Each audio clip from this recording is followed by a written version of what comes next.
So I said to Philip, look, mate, she's coming too fast down that road. Don't turn out. Don't. And he fucking did. Hello, everybody, and welcome to the Black Dog Podcast, episode number 387. Otherwise known as When I Got Banged Up for Treason. Yay! So, hello, I'm Lee. I'm Darren. One only sent him out for a crate of Stella. I can't follow that. Yeah, there you go. Oh, bloody hell, it looks like she's miles away. All I am is 7 shades of the wind and 92 years old and not wearing a seatbelt, and I've got a car the size of a tank, but, I'll just pull out. Proles will stop for me. I won't say sorry, though. Fucking her fault, even though it's I'm going to use this peasant as a brake. Ah, dear. Yes, so welcome to episode 387. Grand Theft Auto, I do believe they call it. Yes, Grand Theft Auto, Royal Ascot, what? Yeah. You will not harm my cousin. Yes. I'm going to go and smack up some hotties once I've done this. I'm going to do a line. Look, Liz, I'm doing a line on the steering wheel. I don't even have to move my nose. Look. Watch as I jump these 12 fucking buses. Oh, it's a Ford Fiesta. Shit. I'm going to drive into Ascot and I'm going to see if I can pick up some hoes and do some bouncing. They see me rolling, I'd be hating. Yes. Suckers to the side, I know you hate my Land Rover. You're going to get yours. Anyway, so this is our last episode, ladies and gentlemen, before the secret. Next week, coming live from the tower. Yeah. Yeah.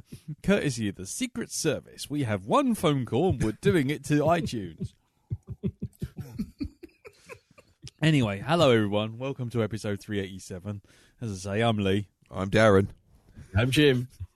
I'm crying. Yeah, that's just for the record. I'm Evil fucking Knievel. Yeah. I jumped beefeaters before. I certainly can jump a fucking Ford Fiesta in this thing. I believe I can fly. I got the last bitch in a tunnel. Jump. A daddy filler make you jump. Anyway, I don't know where we're going with this. Anyway, so hello everyone. Yes, welcome. We are going to do our usual shit. We're going to talk about our weeks, and then we're going to talk about a film, which is this week is another Selfish Medcalf film, which is John Wick, aka That's How You Do the RSPCA. Yeah, that is. Team RSPCA goes hardcore. Fucking right, they do. Yeah. So before we get onto that, we'll see how everyone's week's been, and we'll start with you, Jim. How's your week been, sir? A few ups, few downs. Excuse me. The downs mainly, so the winter cold has started to bite. Right. I'm here only by the good graces of Hull's Mentholyptus and Lemsip. Oh no, when Lemsip starts tasting nice, that's when you know you're in trouble. It is. Oh, shit. Well, it's got slightly better news. Last week my mum had to go into a hospital and shit. she had they found a big lump. It was just a cyst, but it's a big one, but we removed it, but it's probably actually been the cause of a few problems she's had. So, right. Everything went well. She's recovering nicely, although highly pissed off. She has to sit down and rest and can't be busying herself about. But other than that, you're doing well. But it's just kind of, we were a bit worried, but that's been a big weight off, shall we say? Oh, that's excellent. That's good which helps. So that's been good. Other than that, not really an awful lot of geek-worthy things. I started watching this new Titans series. Oh yeah. I've watched the first two and gone, okay, I can see why people actually have got really really into this, despite early shots looking very unpromising. But it's one of those. It's kind of if you're missing kind of the likes of the grown-up superhero series. Now Netflix is cancelling all the Marvel ones. This might tide you over. I mean, I think the first episode has a fight with Robin, which will satisfy you, all the fans of those bone-crunching, face-smashing Daredevil fights. Oh, right. We'll talk about this a little bit later because I've done the entire thing now. Oh, right. Okay. I won't leave any further comments to Mr. Barnard, but yeah, I'm sort of quite enjoying it so far. I only watched 2 episodes, but it's kind of okay. I will watch some more, which is as near as recommendation you can get in this geek saturated market we live in. I think. Yeah. There's a lot of things I watched the episode. Maybe I'll get back to that. Yeah, I know exactly what you mean. Yes. So. But that's about it for me. I've not really done a right lot. No. Well, I've been running around after mum and visiting and delivering flowers and ringing hospitals and that kind of stuff. So, that's other than that, rehomed some fish in a new little tank for them, and they're very happy and nice. Just doing boring stuff, boring January stuff. Yeah, I think we are in that January lull, aren't we? Yeah. Okay, well, that's fair enough. Well, good. Let's just do things that involve staying at home and not spending money for a while. Yeah, I think that's a lot of it, isn't it? Yeah. And for self-employed people, it's going, oh, God, I've got to cough up that chunk of tax and national insurance now. Oh, nice. Let's work out how can we actually pay it, as you seemingly can't pay it. They seem to want you to pay. It says on the back of the thing, you can pay at the post office. You know what? You fucking well can't. Oh, shit. Because this is one of the jobs they contracted out to a very reputable company that hasn't actually gone bust and is completely incompetent. So you've got all the wrong information for actually paying the damn tax demand on the back. Well done, guys. Nice. So I'm going to have to go into town and pay it, but transfer it directly to them. I'm fucked if I'm trying to find my checkbook. Jim, and I'm even more fucked. I'm putting important documents, including my bank details and tax deals, in one envelope these days. Thank you very much. Exactly. Yeah. Might as well just fucking put a big rubber stamp saying "Identity Theft Kit. Help yourself." Is there nothing you can do online at all? Oh God! Online, using the tax system online. Yeah. They send you a password, they send you a code, you put it in, it doesn't work, it asks for you another one they've not sent you. Then you have to proceed past the Eye of Zardos, sacrifice a cat. You know what? When you get in, it'll still fucking crash. I mean, the tax return I did by paper. So that was done in October. That's all sorted, and they're all happy with it. But I've just got to pay my way now. That's the tricky bit. I was a bit annoyed, to be honest, when I came out the post office and said, "You can't pay it here. It's on the back here. I can." Nope. Nice. And I thought, if I go home and find you just told me that because you can't be asked doing it, I'll be coming round with a very large sword I have and equating you with it intimately, woman. Nice. Was it 4:30 on a Friday afternoon by any chance? No, she was actually completely right. So it was. Oh. Yeah. It wasn't just a kind of I can't be bothered. No, it is because it wasn't Poets' Day. Is it Corellian, that company that's gone tits up? Oh right. They had the contract to do the paperwork for the tax office and they fucked that up as well. So there you go. So Marillion now. Yeah. I'm really going to do a better job. Yeah. Here, fish, take that. Go on. Yeah. There you go, lad. So it's not like it's a tax company that doesn't do tax. It's a bit like a ferry company that doesn't have any ferries. We seem to be doing quite well on or that an office. Yeah. Or an office. He only has 30 grand in the bank. I know a couple of people who've got more than that, more money than those cunts. Yeah, for the moment, and then all of a sudden they'll suddenly get a large amount of money from the government. Oh, boy, it's for politics. Oh, let's just stop it, right? I can't get the thing of fish out of my head now. Doing a tax, the tax I've seen, dilly dilly. Oh, fuck, you're screwed. It's just singing it down the phone at you. Yeah. Do you remember filling out your P11D? Do you remember you were supposed to give it right back to me? Do you remember you owed a Pay lunch? me. Exactly. It's too late to say you're sorry. Pay me and you won't get me on the phone. Yeah. Oh, there you go. Greatest hits of Marillion filtered through the tax office. That's what Fish is doing these days. He does the singing as a part-time thing, but it's his main job is now as working in the tax office. Phoning up on behalf of the tax people. Yep. Softening the blow. I was filling out a form. Enough. Anyway, Jim, so anything else, sir? No, I'll leave that there. Okay, fair enough. Yeah, we Havoc there as it is. Okay, fair enough. So then we shall move on to Elton then. How about you, sir? It's been a very quiet week for myself. I've done a little bit of DIY. Nobody got cut or burnt or stabbed or glued or anything. So that was good. What about the people doing the DIY? All good? Yep. Ah, Yes. okay. Oh, they're all dead. No. They're all dead.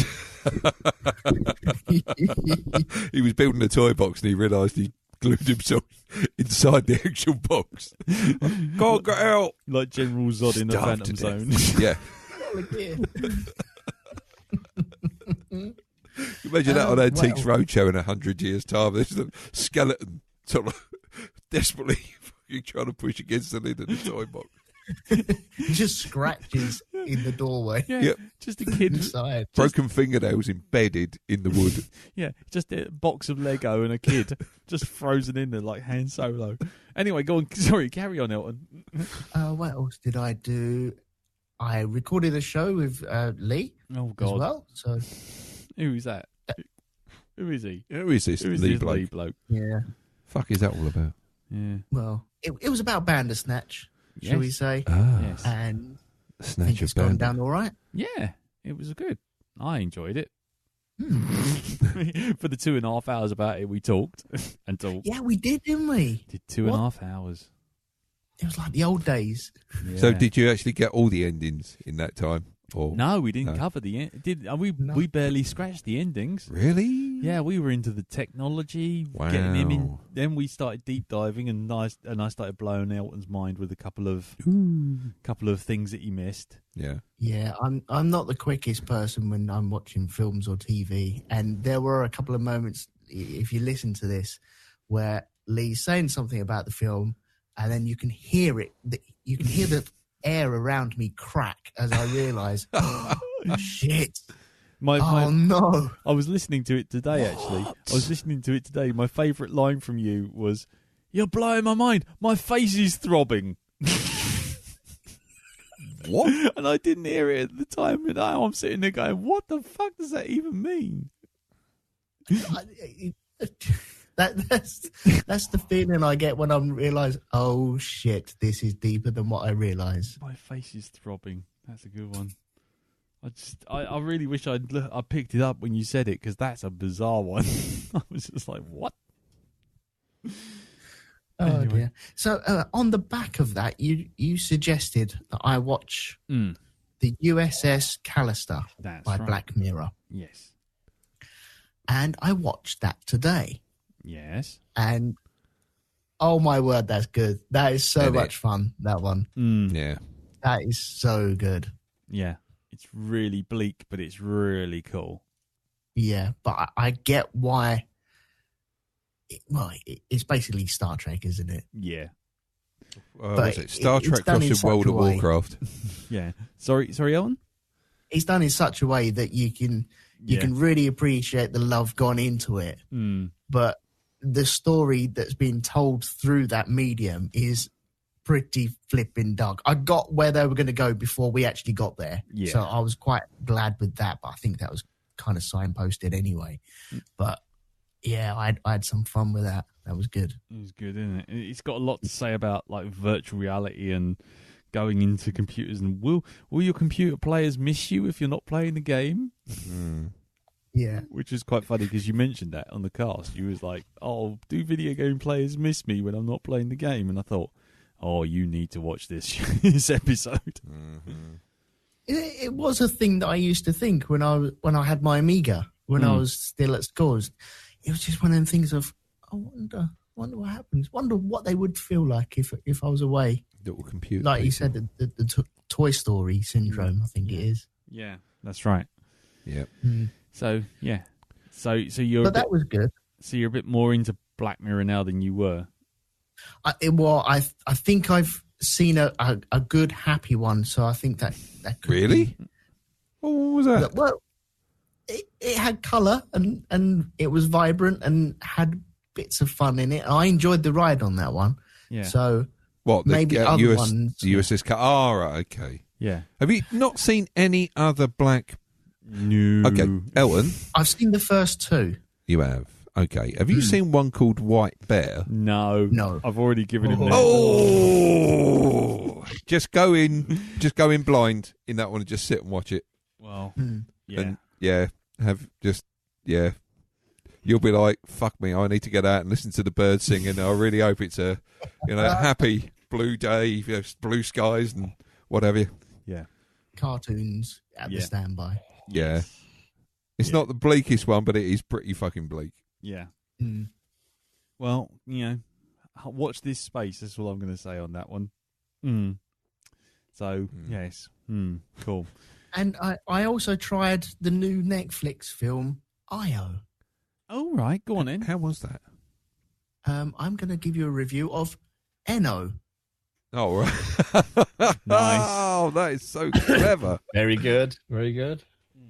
So when is your first day at the Sun? Is it good? Writing headlines like that. Yes, me and Murdoch, best pals. Did you write that famous Spinal Tap review of Shark Sandwich?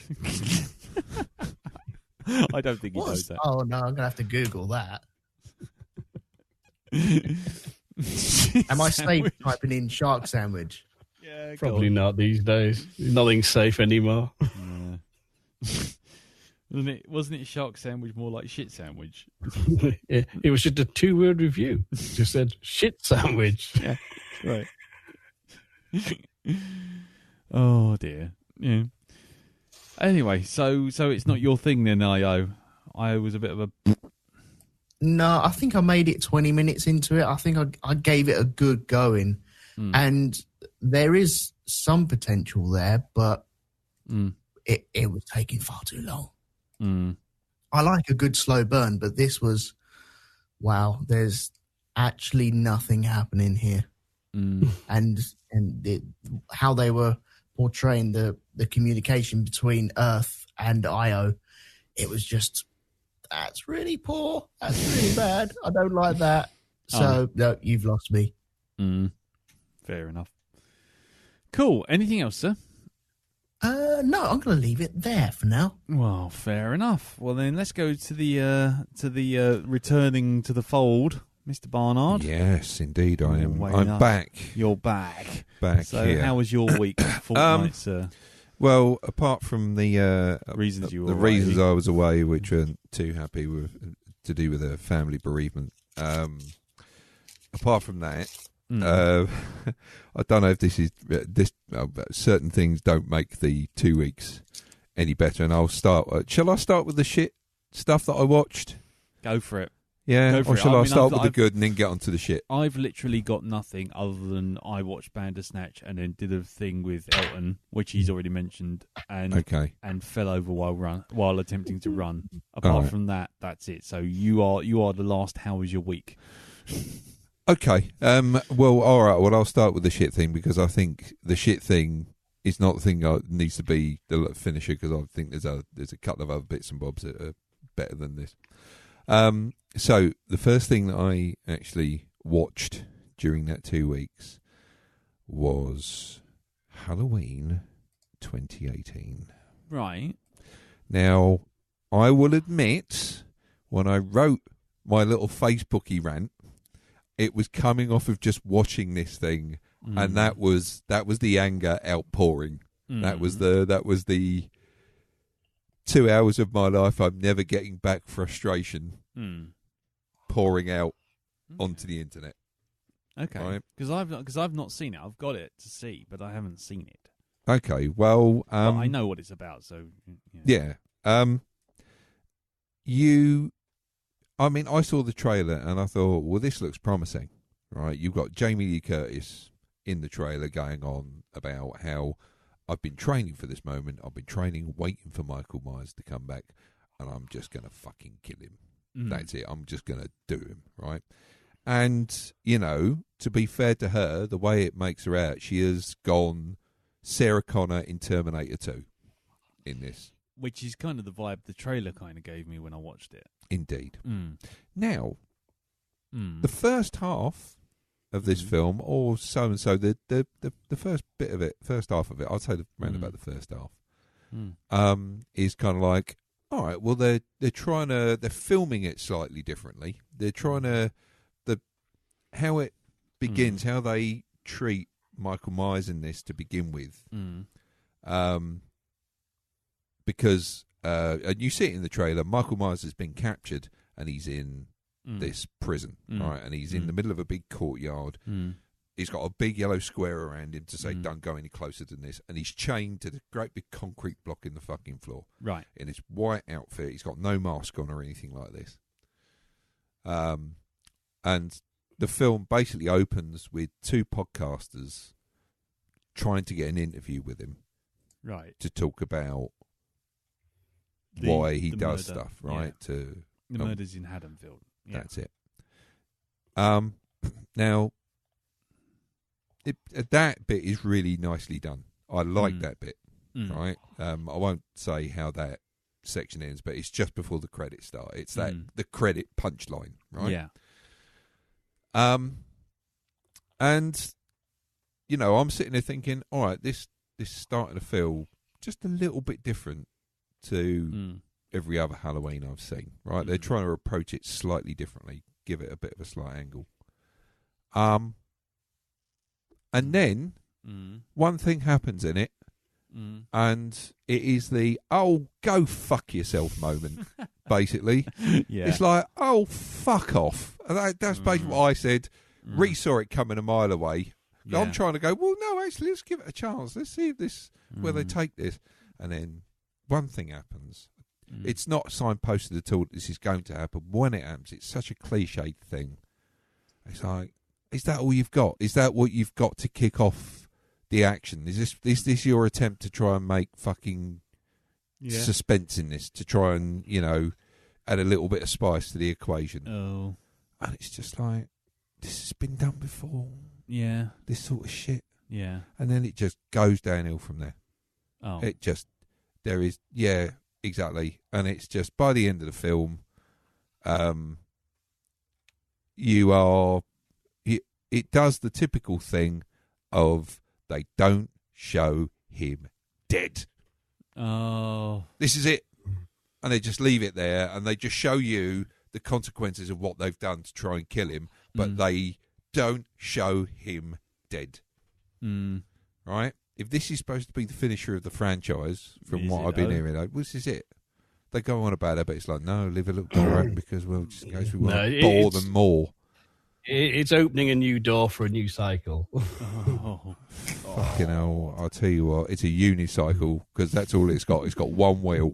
And that's all it's got on it's it. fallen off. Yeah, that's all it is. It's as shaky as a unicycle rider. Okay. I'll tell you that now. It's pretty piss poor.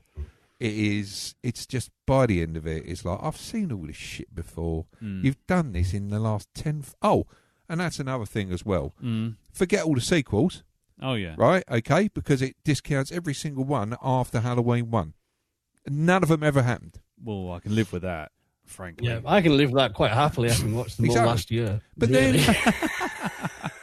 then this has a knock-on effect, right? Right, go because they go on about... Have you seen the last ones? To pick up the storyline, fucking hell. You'd be fucking mental to do that. I sat through Halloween 6. I know pain. Oh, my God.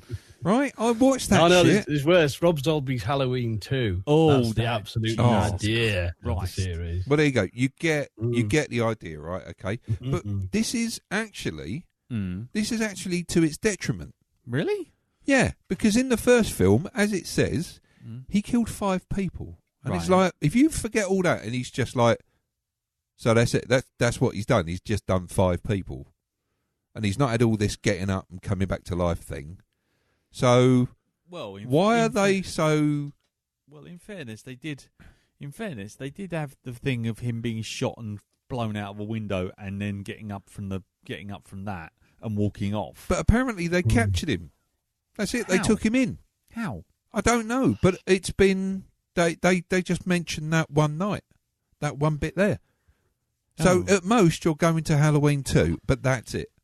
Everything after that you can forget. So it's like, well, why are you treating him with such reverence? Why are you treating him with such fear? Because on the serial killer scale, he's pretty small fry. Yeah. So it then washes away all of that.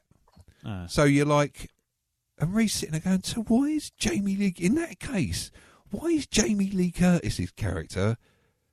Well, that's survivor's guilt. That's different. That's aliens, isn't it? I mean, only seven, only six people died in Aliens, but you know, let's be honest, Ripley's still got a bit of a cob on for those monsters. Yeah, but then she had the thing with Aliens as well, which compounded that, and it's it's just, You know, she had it at the start of Aliens, though. yeah, she was properly traumatized at the beginning of Aliens. I don't. But that's an alien creature. That's. But I'm just saying that. Yeah, but I think if This is- if a serial killer randomly murdered 3 of your friends, you might be a bit antsy.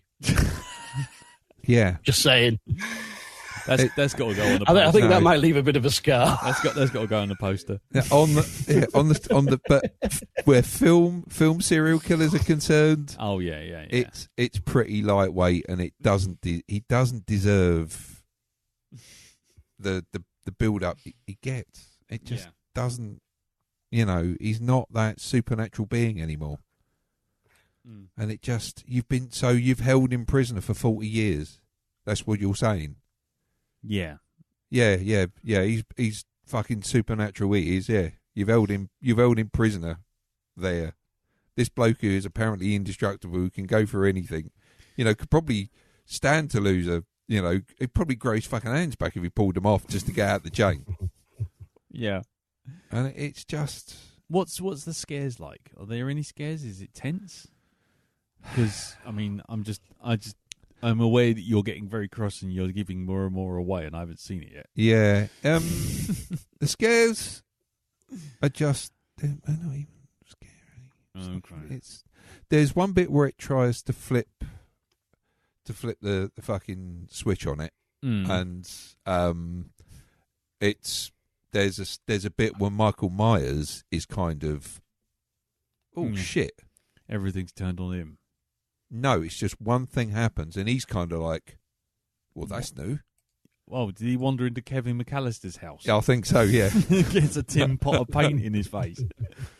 But no, it's just one thing. One thing happens, and it's just, you know, there's a laughable bit as well, where, of course, you know Myers is going to come for Jamie Lee Curtis, right? Okay.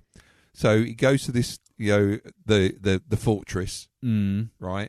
Okay, that she's built, and she's standing, right? Now get this, right? Okay, she's standing by the door. She's going, "It's okay, I'm trained for this." And I'm looking at her, and I'm like, "Yeah, you're trained to stand near a door with 2 fucking glass windows on it. That's what you're fucking because that's the sort of thing you want to put in. You've got this mentality of, oh, I've got to build this fortress, and you've put in a door that's got 2 panes of glass in it. It's not like a thick oak door or anything like this, right? It's not a metal door. No, you've gone down B&Q and got one of their cheap old glass-fronted fucking front doors, and you're now standing right in between those 2 panes of glass. So, oh, that could be just where 2 arms come through to grab you. Oh, right. It's just stupid people doing stupid fucking shit in the end. The Prometheus moment. Yeah, it just is. Okay. Well, then moving on from Halloween, because spit. I know, I can tell. I'm going to watch it now. I'm interested to see it. Yeah. Go on, well, then. that very same night that we watched that, we had to watch something else to get the fucking taste out of our mouth. So you watched Batman Ninja? No. I'm sure Batman Ninja would have seemed like fucking Shakespeare compared to that. No, we watched Get Out. What do you think? So we upped the we ante. fucking threw the fucking gear stick into full on 5th gear and went for it. I really enjoyed it. It's good, isn't it? Yeah, it's very good. You don't know where it's going all the time. It's like, what the fuck is going on here? I want to see where this goes. I'm really freaked out by this, but I've got to stick with it and see what is going on. It's properly good. Isn't it? And halfway through it, I managed to get it. I figured out what it was. Yep.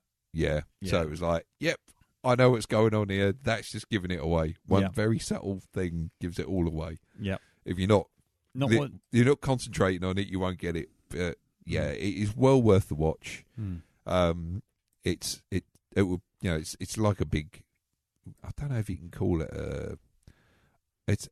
You can't really call it a Twilight Zone. Well, I don't know. Maybe more like an Outer Limits, or a Charlie Brooker. It's a Black Mirror, basically. In a way, yeah, not sort of like that. Yeah.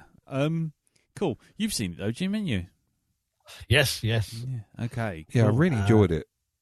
It's a very good movie. Yes. A word of warning, I would say, in a good way, though. Because I know this is a film that, say, people go, get out. It's really good. Do be aware, there are funny bits in it, and that is fine. And that's one of its strengths, I think. His mate is quite... his mate is brilliant. Yeah. His mate is really, really good. Cool. It's one of those, it uses the humour really well to counteract the tension in the main storyline. Yeah. And it does kind of underpin the kind of, there is a strong, deep, dark satire running through it as well.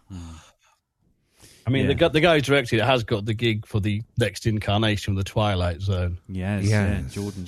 Like, Well, I'm happy with that. I'm looking forward to seeing the next one. I'm looking forward to seeing his next one, Us. And that got me buying, I got 5 on it from iTunes, because after watching that trailer, I just couldn't get the fucking tune out of my head. 5 on it. Yeah. It's a song about drugs. It's a classic. So, muchly looking forward to that. So that's good. So, Get Out. Absolutely brilliant. Loved it. Yeah. I don't want to just, by the way, I don't want to sound like I'm just isolating Elton. Elton, have you seen Get Out? Yes, I have, yes. And what did you think of it? I enjoyed it. Cool. Okay, no, it's just because otherwise I would have sounded like I just assumed you hadn't seen it and just. Why would you do that? Well, I don't know. You're such a well-travelled, well-informed cineast. I'm like Michael Palin of the movie world. You are. You are. I mean, you're like the Phineas Fogg of the Black Dog podcast. I've got this film from Fiji, which I believe to be a classic of its time, 1972. The Fiji Film Festival. Day 134 of my venture into film. Anyway. Today we watched Robo-Jocks. That's a 6-potato film if ever I saw one. And now I know what happened to my Nintendo Power Glove. Anyway. So, one more thing. I have been watching over the past few weeks, and that is, as Jim mentioned earlier on, I watched Titans. I've watched the entire thing now. Okay. I need season 2 as soon as you can knock that up and get that out to me, please.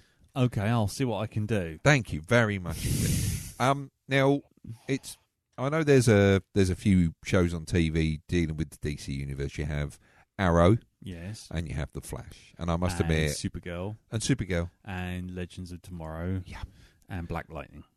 Yeah. Now, the thing for me with those shows is where the heavy hitters in the DC universe are concerned. Apparently, they exist in those universes. Right? But they only get mentioned when somebody pays the license for the name. Because apparently the Flash knows in one thing he knew about Batman. About 4 or 5 seasons in. See, the thing is, without getting in derailing all of this, Supergirl exists in a different Earth. Yeah, that's another thing I'm going to make comment on as well. Flash is in proper Earth, but he knows about multiple universes.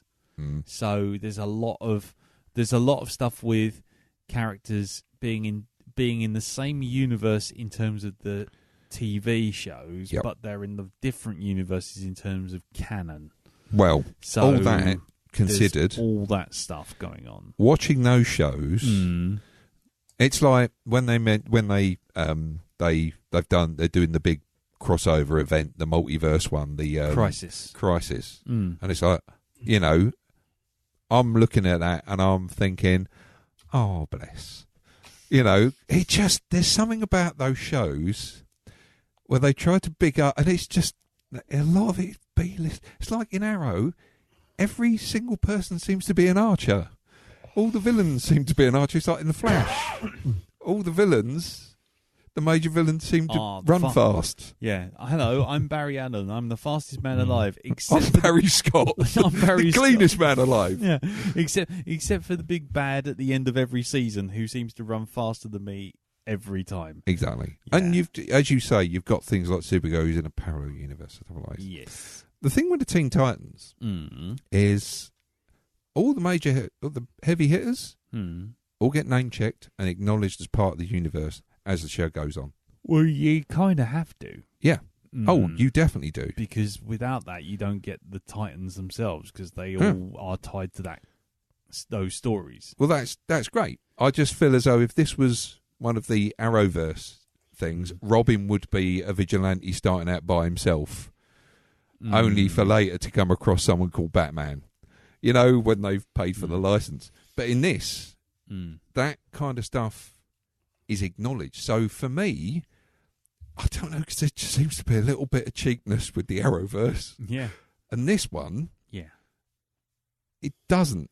It handles the DC universe, for me, a bit better. It leaves me that little bit more satisfied. Yes. It's like where Raven's concerned, they haven't changed her so she's a girl who's just got these abilities. No, they've mentioned they've actually got who her proper father is in this. Right. Okay. So they haven't gone just goth magician and just be done with it. No. Oh. Okay. And you know, there's other heroes. There's another sidekick that turns up in this, who's kind of like, oh, okay, yeah. And she's, you know, and there's like mentions of Wonder Woman and so that's the Justice League is mentioned in it as well. So let me just take a guess then. Yeah, and it is a guess because I have not seen any of it. Wonder Girl. Yeah. Right, there you go. Donna Troy's in it. So, well, but it wasn't exactly a leap. No, but I should put my deerstalker and pipe away. Yeah. They do it so that the attention isn't taken away from the Teen Titans. So that if you do get a flashback, you do get sort of like, you know, a hero in silhouette or something like that. So they haven't fully paid for the license. They haven't chosen the actors yet.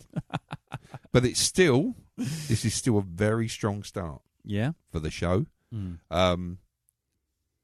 Episode 11, very good. Yeah, the acknowledgements of the DC universe in it is I really like the way it's going. Right. It is dark, but as somebody said, it's not oppressively so. Okay, because the trailers, I'll be honest with you, the trailers, especially with the "fuck Batman" line. Oh, they do have a swear quota in each episode, so you know how many fucks are we allowed to say? Yeah, you do get that impression. It does feel like fan film. It's in not that No, I'm not saying it is. I'm just saying that's how the trailer makes it feel. It makes it feel like, yeah, we got to have dark and gritty, dark and gritty, dark and gritty. Oh, here's Robin, and he's saying, fuck Batman. Ooh, Edgelord 666 says, rock. Well, there's a whole reason. There's a whole reasoning behind that. That Batman and Robin are not exactly, shall we say, on speaking terms. Well, okay. In this. Is it Frank Miller's Batman? No. Is it All-Star Batman? No, it's not. Oh. No, don't tell me. Don't actually say. The impressions I get, it's not. It's quite classic Batman. It's you know the way they mention him, the way they talk about him, and that, and even Superman gets name checked in it. I'm sitting there waiting for it, and it's like, oh, they have just mentioned him, so they've acknowledged Superman's existence in that universe as well. The Superman's in Supergirl now. Yeah, he So is. yeah, it's not. That's not. I like that Superman as well. I think the guy who plays him, he just Yeah. plays him just spot on perfect. Yeah, He's really, really good. yeah. But like I say, Teen Titans, give it a go. Have a Yeah. watch. I'm really looking forward to season 2. Mm. Stay post-credits on the very last episode. Yeah. It's got nothing to do with what you've seen, but I think it's a direction in which they're taking the show in the future, or another couple of characters they're introducing, which are kind of like, oh, Here we go. right, Right. okay. And the costumes Mm. in this are really actually quite good. Okay. Because Starfire looked like a hooker. Yeah, there's again a reason for that. Okay. It's where she starts off in that show. Okay. You just watch that, find out. Okay. I'm not judging if everyone's. I mean, everyone's been saying it's really good, and I'm just gonna right, fine. I just got to go in with no judgment.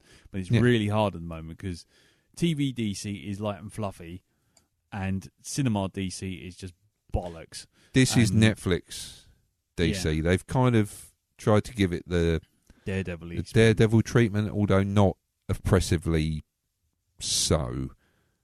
You know, it's not obeying the CW Arrowverse. It's nothing. It's not playing by their rules. It's playing by its own rules. Okay, that's cool. But yeah, yeah. I know. Well, if you look at the actual names of the episode, there's one episode, the episode called No, No. don't say a word. All right, I was just going to say that one. I love that one. Yeah.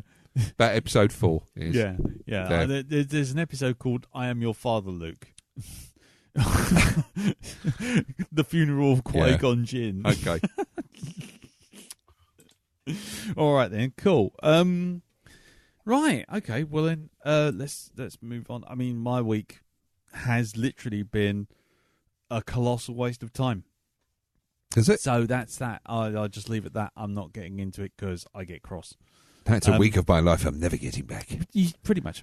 Yeah. Oh, and I went to I did do one thing. I thought, you know what?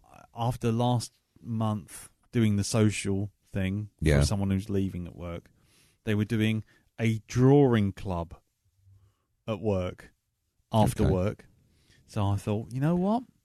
I'll try and be social. I will go there. I will do this. Drawing club. And basically, everyone sits around. There's glasses of wine everywhere. There's Was nibbles. it Brian from Accounts naked on a chair with holding a plant pot over his particular? No. It's that kind of drawing.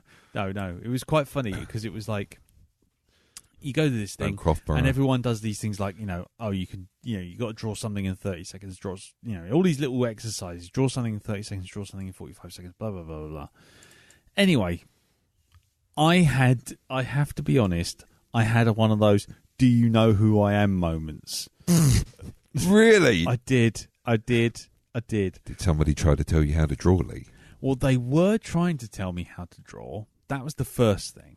Then what happened was there's it's all friendly, but there's this thing until that point. Yeah, but there's this bit in it where the lady who's doing the drawing club, because the idea is it's just a social thing. Yeah. Where she will describe a piece of artwork based on, because there's a theme for every lesson apparently, or for every club. So they describe a famous piece of art, and you, from the description, are to make that famous piece of art and just draw it. And you draw it, and it's how you interpret what they're saying. And the one who gets closest gets a family-sized block of galaxy. Right, okay. Now, bearing in mind, I have not eaten a lot of chocolate in a long time, so I think that's your share there, mate. Suddenly I'm like, that is mine. I think if you were to talk about your kind of like your exercising, your weight loss and stuff like this, and they had someone on like QVC style program talking to you, they'd be like, "Would you like to see how much chocolate you would have eaten in this time normally, Lee?" Yeah. And then they pull out this fucking, you hear beep beep beep as a truck comes back in. Yeah, fucking the opening of Star Wars, but with Twix on the underside of the fucking Star Destroyer. Yeah, it looks like Han Solo on a carbonite fucking block slab falls down. Boom. Yeah. So they've got this thing, and I'm like, that's mine. I'm fucking having that. Anyway, so there's other people all around the tables, right? And they're all, with the best will in the world, they are all just trying to do some drawing and just socialise, and that is fine. And I'm just trying to draw and socialise. That's what I'm trying to do. I'm trying to do the social thing. But then there's a bit of competitiveness now because there's a block of chocolate involved. They're all sitting around. So this lady's reading this thing out, and I knew what that poster was. I knew that piece of artwork. So I drew that fucking piece of artwork. I even went back to my desk and got my Copic markers to do it properly. Not the Copic markers. Yeah, I fucking did it. And no joking. Yep. You know, in the 10 minutes they give you, given it was 10 minutes, knocked it out of the park. In my own opinion, right? Did someone say something like you missed a bit? Or? No. What happened was, next to me was a lady who was, let's just say, trying to do it, but she misinterpreted certain key elements. So let's just say, for example, if someone said, "Is a man shaking his hand, shaking his right hand," yeah, and he's doing it as if he's gesturing towards someone, and then if I drew that, that's fine. What she did was gestured a hand just standing there, like in the middle of like outer space. It would be that kind of misinterpretation. This is a hand of jazz, otherwise known as a jazz hand. Anyway, the thing was, it turned out that she and I were were newcomers to this group, and I'd got it absolutely bang on. And everyone's sitting around looking at like all the bits of work that everyone produces a bit of work and then puts it on the table, and then everyone goes around and goes, "Oh, that's good. Oh, that's good." That sort of thing. They all came to mind and went, "Wow," and I'm like, "Yeah, this fucking chocolate's mine. That's fucking my chocolate right there. It's got my name on it. That logo that says Galaxy is morphing into the word Lee's." Yeah, Lee's right? Galaxy. Lee's Galaxy. And Galaxy Lee. Yeah. Then they go to the next lady. Yeah. Next lady. And they look at her one, and they all do that thing, when someone comes last in a race, and then they go, you've really put some thought and effort into that, and it's really good, and all this sort of thing. We're going to put it on the really fridge. hard. Yeah, and they did that, and they went, "We think you should have won." Yeah, you got that, and they passed that chocolate across to this lady. I nearly drew blood on my bottom lip. I was biting that hard. I'm like, fucking hell. And then I walked out, and everyone said, "Right, okay, well, thanks for coming. See you all next month." And I'm like, "Hey, golf clap sort of thing." You did the shit-eating face they do at fucking Oscar. That's it. Oscar parties. I didn't win. Yeah, exactly. Yeah. Or the Quentin Tarantino one where he goes, "Motherfucker,"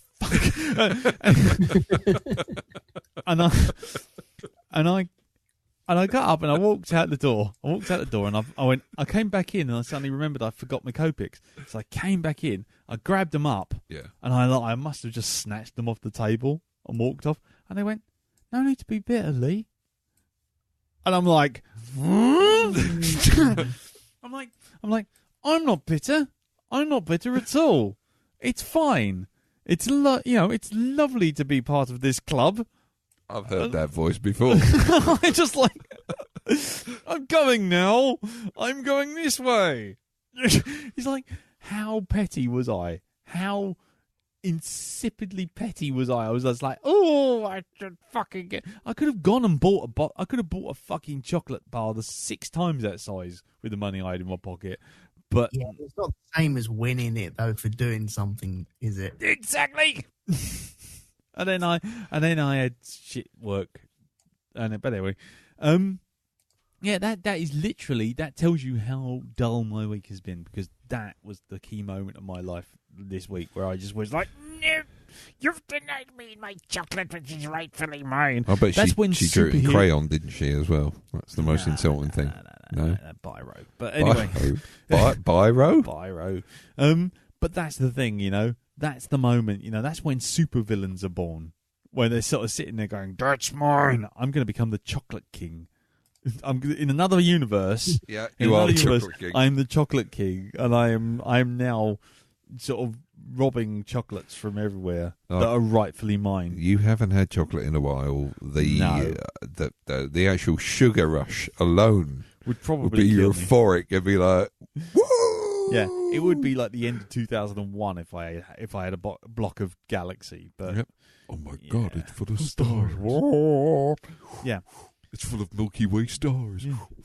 But anyway, so post that, I did actually decide. Well, you know what? This week I'm going to try out my old dodgy foot. Give that a go. Go for a run. Yep. So I'm going home. I'm doing a little jog, still muttering under my breath. Fucking hell, like this. And I'm jogging along, fucking hell. And then my foot just decided, you know what? Bye. And I rolled, and I literally went over. I went over like a fucking sack of spuds, and I literally rolled about 20 feet. To try and recover, did you stand up and go, ta-da? No, I didn't. Like No. a complete dildo. What happened when I went over? There's a lady walking the other way, and I just reached out and I grabbed her bag. So it looked like I was trying to do a snatch and grab, and I went and grabbed the bag and I just rolled over like a fucking tool with this Getty Images bag in my hand, going, oh fucking hell! And You're the only commando rolling mugger that I think I know of. I was very pleased with the roll. I went shoulder first. Did you? I was very pleased with that. But I did do 3 rolls. I literally did 3 rolls. Anyway, I get up. I sort of like hand the bag back. I went, oh, I'm very sorry. And she's like, oh no, you okay? And I'm like, yeah, I'm fine, I'm okay. And I sort of like, my foot's kind of doing me no favours, and I kind of try and style it out and try and jog off again. So I jog off, and I'm kind of fucking chocolate. Oh, my fucking foot. Oh, fuck. And I'm sort of, all my shoulders aching and my legs are aching. I get all the way down to Charing Cross, and I'm thinking, yeah, fucking hell, Jesus, I'm feeling like shit. I feel embarrassed. I feel like a tool, you know. Yeah. And then you know what I did? What? I scratched the top of my head. Yep. And then I realised that my hat, my Mass Effect N7, Mass Effect 3 hat that I bought when the game came out, Yeah. that came off when I rolled, and it's gone. So I literally had to get back. I sort of thought, well, either a tramp's got that, a dog's eating it, or it's under a bus or something. Oh, fuck it, Yeah. I'm not going back for that. But then a little back of my mind went, you can never buy another one of them. You can never get another one from there. So you know what I did? What? Hobbled all the way back. Did you find it? Yeah.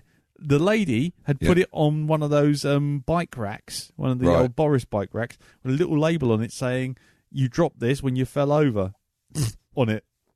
And I'm like, oh, thanks for that. So that was a little bit of light in the day.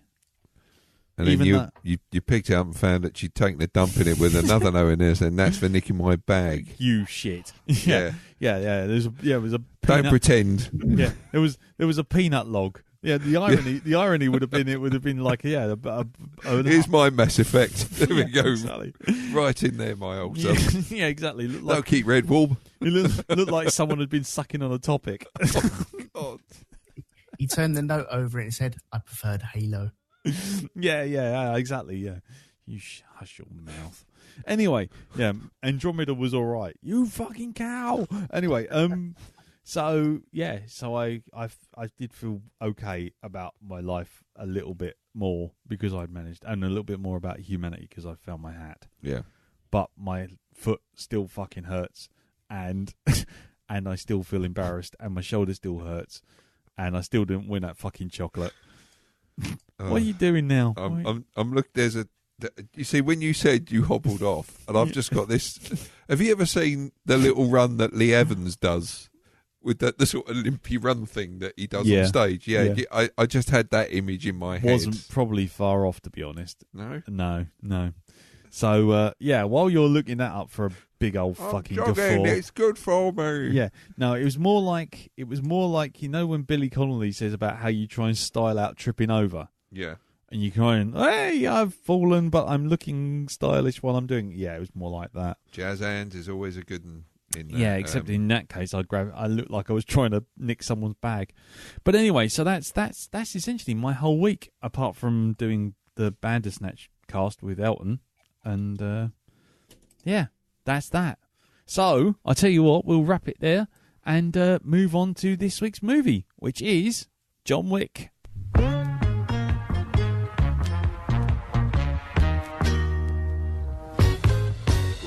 Crackling rosy tinted specs. We're gonna take us an old film and then review. That's what we'll do. We do it for you. I can turn invisible if I try real hard. Right, okay, so John Wick. Yes, John Wick is an American 2014 American neo-noir action film directed by Chad Stahelski, written by Derek Kolstad, and stars Keanu Reeves, Michael Nyquist, Alfie Allen, Adrian Palicki, oh, for God's sakes, Bridget Moynihan, Dean Winters, Ian McShane, and John Leguizamo. Oh, I got that. And William Dafoe. Hooray! And is the first installment. Willem Dafoe. Willem Dafoe. Oh, no. Yeah. Yeah, for fans of the old one. Yep. Right. The story focuses on John Wick, a retired hitman seeking vengeance for the theft of his vintage car and the killing of his puppy, which serves as a memento of his recently deceased wife.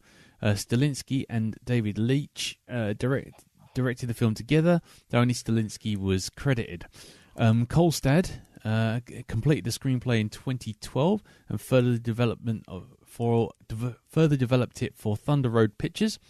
The film was produced by Thunder Road Pictures and Eva Longoria. Okay. It marks their directorial debut. Nothing too fancy there. Previously, the directors had worked as second unit directors and stunt coordinators on the Matrix trilogy, which is how they first met Keanu Reeves. And Stahelski and Leitch's approach to action scenes drew upon their admiration for anime and martial arts films, and the fact that they used to be fight choreographers and gung fu techniques from Hong Kong action cinema. The film also pays homage to works like John Woo's The Killer, Pierre Melville's Le Cercle Rouge, and Le Samurai, which is a fantastic film. Le Samurai is fantastic. John Borman's Point Blank, and a number of spaghetti westerns. The film was met with positive reviews, with critics calling it one of Reeves' best performances and one of the best action films of 2014. It had a budget of $20 million. How much did it make, Darren? 150 million. Okay. Jim? 120 million. Okay. Elton? 75. Ooh, you was closest. It made 88.8 million. There you go. So, not much else to really say because it's just going to rehash everything. Basically, it did really well at the box office. Reception's very well received. It has 7.2 out of 10 as an average critical consensus from 200 reviews. And, and it's got a cinema score of B on a grade of A to F. I won't read you all the reviews out because it's one of those things where we end up repeating the reviews by saying things like that. Oh, and the John Wick game was released in 2015 for HTC Vive and Steam VR virtual reality headsets. So there you go. Where you run around the Continental Hotel.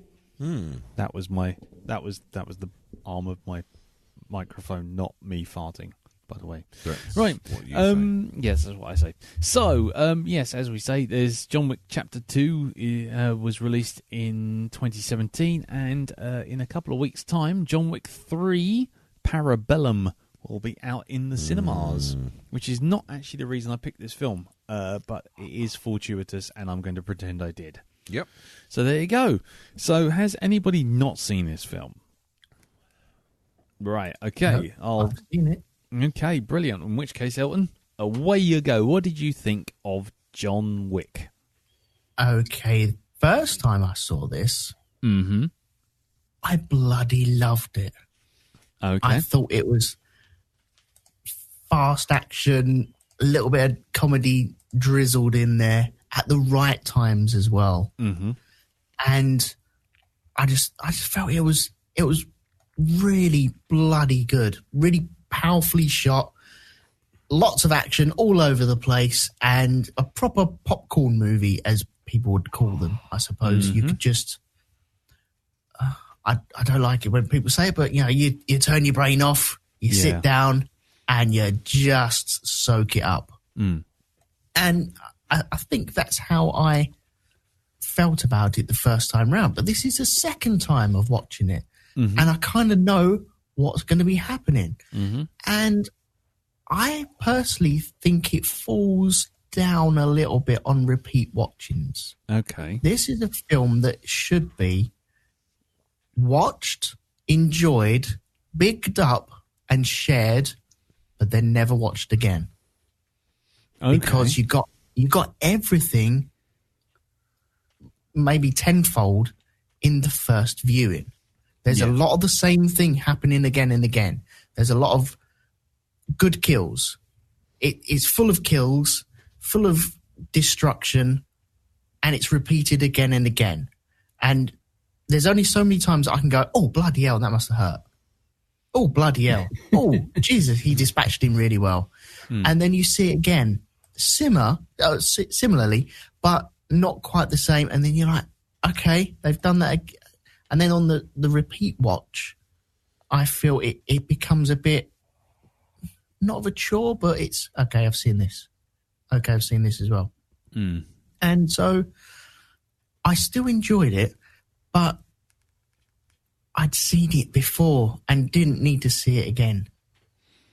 Right. And I think also when you sit back from this, okay, this dude's had his dog killed, and he's had his car nicked and sold off for parts. But when you break it down to that, I understand, okay, a car being stolen, he gets like 3 others during this film anyway, so that's kind of easy to get rid of. So couldn't someone just like flooded him with puppies? Look, here's 4 fucking dogs. Have them all. See, that's not the point, though, is it? That's. I know. I mean, the dog represented his wife, effectively. It's the last thing she gave him. Yeah, and the car was his first love of his life. That particular car, because she even mentions it in the note. Love something and know the car doesn't count. I know, but he got another car and he was quite happy with that. Yeah, wasn't he? But that's not the same, is it? No, it's not. I mean, let's be honest. I'm a dog lover as well. I don't hate dogs at all, and I get it. And I think it's nowadays. I feel it's a kind of easy trope to throw in there. Oh, there's a dog. Don't kill the dog. And that's the thing. That's one of the rules. It's like an internet rule, isn't it? Don't kill the dog. And when you do, I don't know. Do you know what I'd rather have happened? That he's so blitzed out of his mind that he's lost his love of his life. And she doesn't give him a puppy. She gives him a stuffed animal. But in his mind, that is a real dog. And so John Wick, for the first 2 weeks, he's just dragging it around the streets, and people are looking at him going, there's poor John Wick, just dragging a stuffed teddy bear around. Poor man. And then these guys come in and rip the head off his toy, and he's like, you killed my dog. Everyone has to die because you killed my dog. And Alfie Allen's last moments are going, it was a fucking toy. Get up, puppet! It was a fucking... Mate, I don't know what you've been smoking, but I want some of that. Fuck you. I was trying to make it more interesting for me. Maybe we'll get them to make one just for you like that. John Wick, Yeah. John Wick 4, Lost in Toys R Us. Okay. Without spoiling anything, John Wick 2, is there a scene in a quarry? that I know of. Not that no. I'm aware of, no. Maybe I'm thinking of a different film then. Because I thought this film ended in a quarry. And when it didn't and it finished, I was like, oh, to the quarries. I mean, Where's that? Hold on, you might be thinking of Get Carter with Michael Caine. no, that I ain't seen that. ends on a beach. Yeah, but it's all rock and there's like the... How about Doctor Who, circa 1968? It's through not to Tom 19 Baker. That's it. Yes, that's it. I'm glad you... They killed K9. I'm coming to get them. Yeah. Yes. K9. But I think that might be a problem with this film because I'm getting it mixed up with other films which are very similar with the old violence and slight humour in there as well. I don't know. I'm not saying it's a bad movie. I think it's a great movie. I think it's a great movie to see with your mates, to see with your friends, to share around and say, oh, have you seen John Wick? Oh, yeah, okay, let's spread it all around. I think it's great for that. And I think that's what happened to it. It just turned up and people loved it because you'd had years and years of Tom Cruise trying to do the same sort of thing and it not quite working. And then Keanu comes up. He's the perfect man for it because we've seen him do it in other films. And it spreads like wildfire. But when you come to repeat watchings, it doesn't quite add up to the first time around. You're chasing the dragon with this one. You never forget your first time, eh? Okay, so slightly disappointed on a rewatch. Yeah, I am, yes. Oh, that's a shame. But, I understand. That's fair enough. So, okay then. Well, we'll move on to Jim. And what did you think, sir? I had a similar reaction to my first time watching, actually, which is it kind of washed over me. Okay. It's a funny one. I've been trying to pin this down and not really got anywhere with it because it's a well-made movie. All right, it's not going to win an Oscar for its storyline, but I don't like Oscar films, so that's good.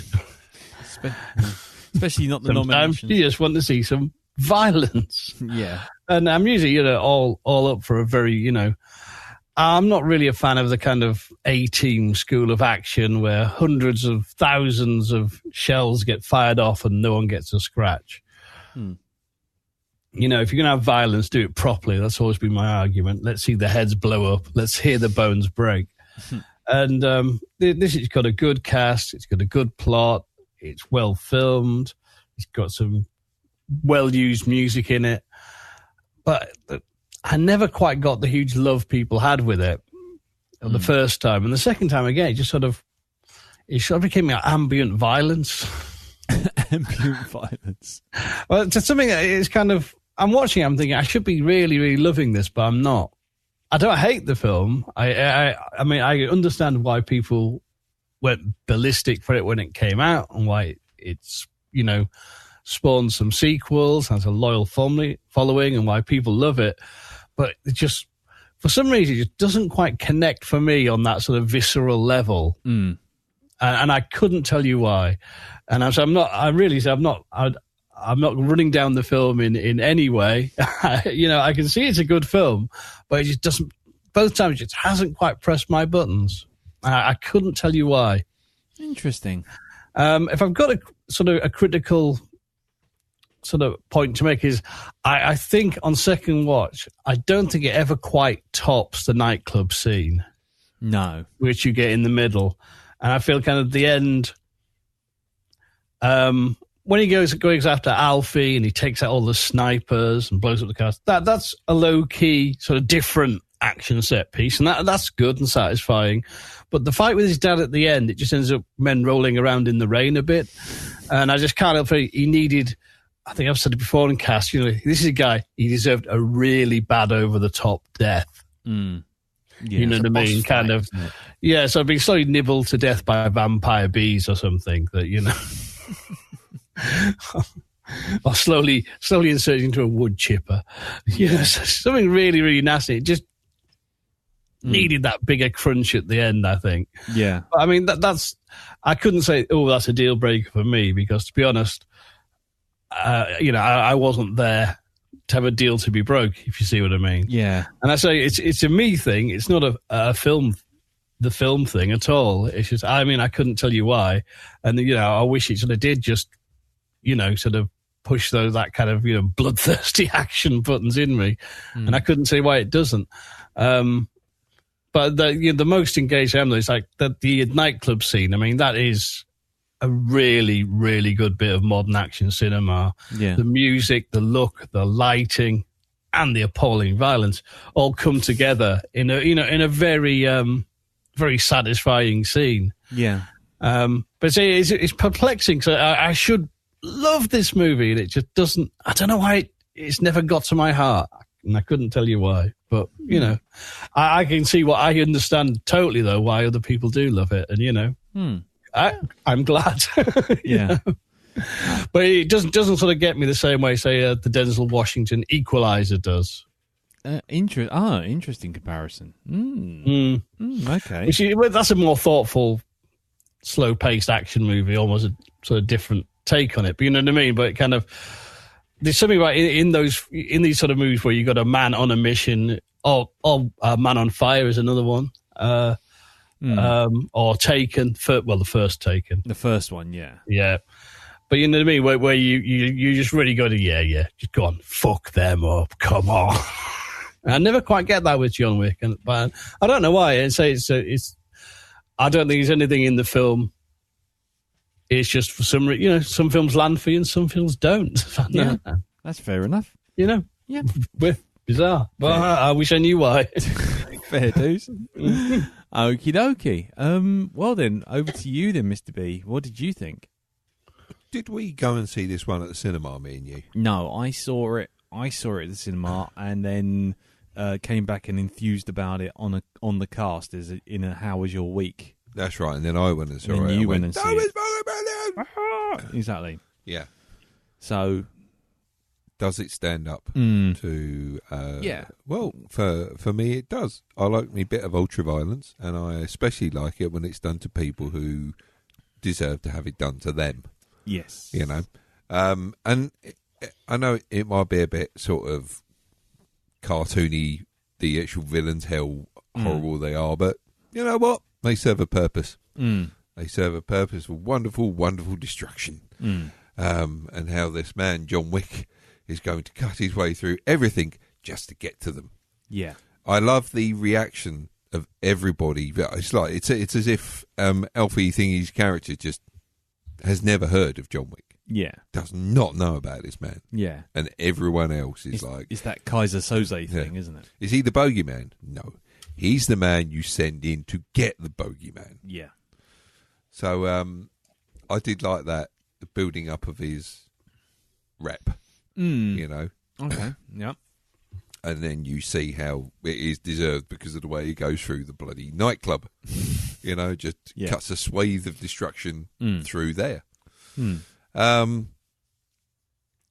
yeah, it's I think this is probably one of Keanu Reeves' sort of like best performances in any film I've seen him in. Really, it's one of the most enjoyable films I think I've seen him in, apart from Bill and Ted. So yeah, it definitely gets my thumbs up, and I am really, really looking forward to number 3. Enjoyed number 2 as well. Yeah. I'll be honest with you. Number 2, I don't remember an awful lot about, apart from a sequence with them sniping each other while walking through a shopping centre. Right. Okay. But I don't remember a hell of a lot about it. So if I watch it, it'll almost be a fresh restart. So I don't know if that reflects on how rubbish it was or what. But anyway, sorry, carry on. Got Lawrence Fishburne in it.